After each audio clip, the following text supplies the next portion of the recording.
What's up guys, it's Numotus here, and I just want to show you the sound that I was making about 10 minutes ago. It turned out pretty good, and I'm going to put it in the pack for April. So I wanted to show you guys how I made it and kind of walk you through the steps. So here's how it sounds.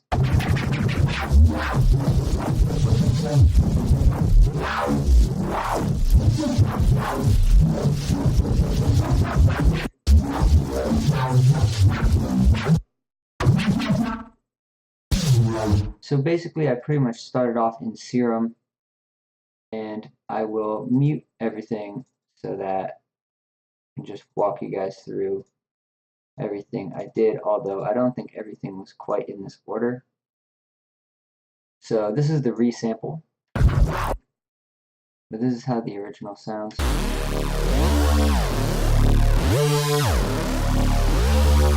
And this is actually pretty simple as far as Neurofunk basses go. This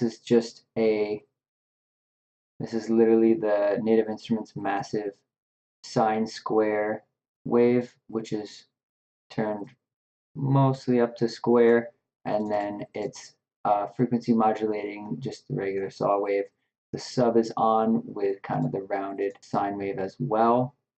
There's a fair amount of detune going on. This one has 16 voices, but it's not detuned that much. This one has 5, detuned a bit more. There's these notch filters that are not actually moving, but I made this because with just this patch,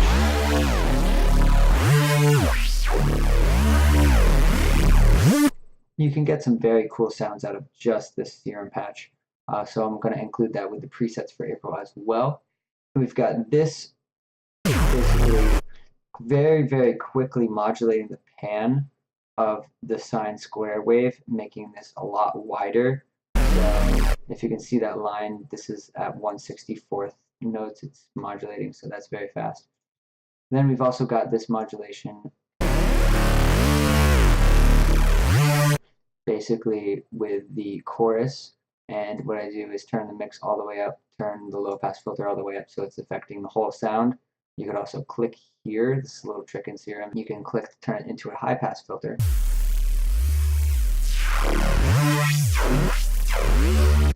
Well, that's the same thing I'm doing actually with this distortion high pass is linked here.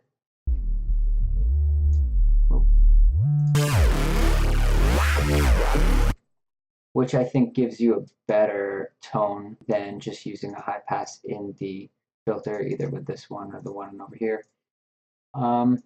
So this curve is modulating these two delays while the feedback and the depth are turned all the way down, giving it like a really, really like chorus, but also almost frequency shift effect.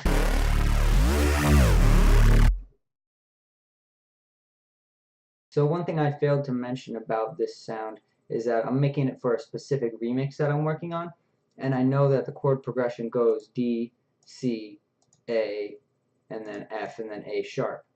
So I made different MIDI clips where it's just sliding up and down between octaves, so they're all the same notes, but using notes that slide and using the portamento and Serum is definitely a huge part of why this sound sounds so dope. Alright, then we have Camel Crusher, which is really beefing it up. Then we have the filters. Basically this is a band pass and a notch filter, but the band pass is turned up most of the way. The notch is turned down -24 decibels, but when you're making a bass like this and you're compressing it a lot afterwards, then the sounds that you turn down are going to be brought up a lot more, and it's good to find the right balance here before you compress it. And so what I've done is both of these, the frequency that's modulated, and they also have the LFO frequency modulated, so the amount is turned all the way up so that this is actually moving at the speed that this is set. So we're getting a lot of movement now with this filter bank. After that, we have this 3-band effect rack.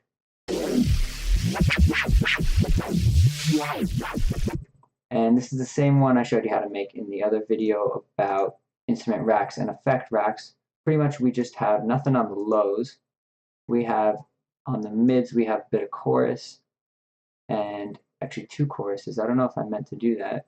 And amp, beefing up some of the mids, and then an amp on the highs. No, I took the amp off of the highs. But I am using the multiband dynamics here to kind of compress up the highs. So without this.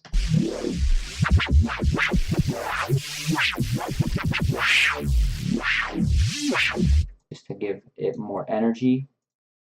Then after that, we have this rack. This is an Ableton effect rack that's actually a effect rack preset that comes with Ableton, and it's called Cluster Sound Effects.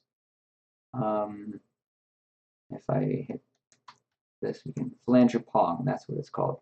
So basically, I've turned the pong dry wet all the way up, but I switched this time to be like very short, so we're getting this like kind of slap back effect with the sound instead of like an actual delay.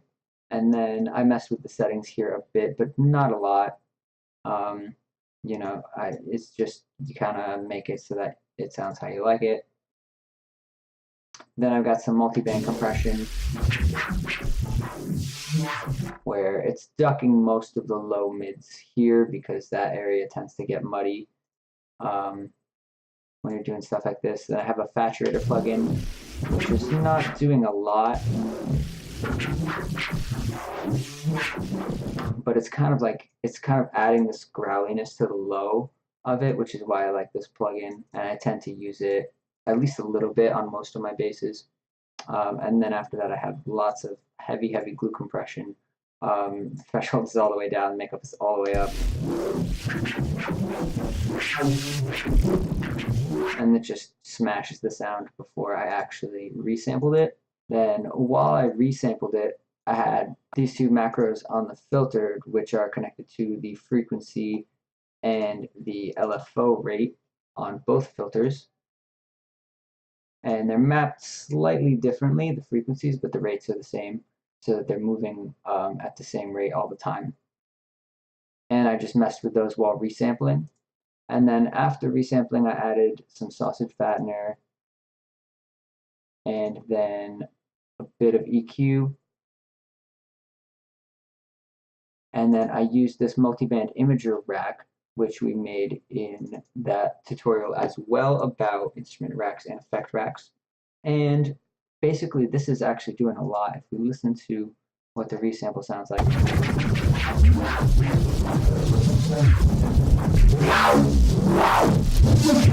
With it turned off, certain frequencies are heavier in the left and right ears.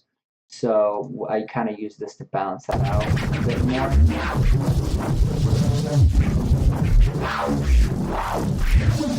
And there's just even more compression going on. And from here, I think I'll add a bit more multiband compression just to kind of duck some of those harsh frequencies that pop in occasionally.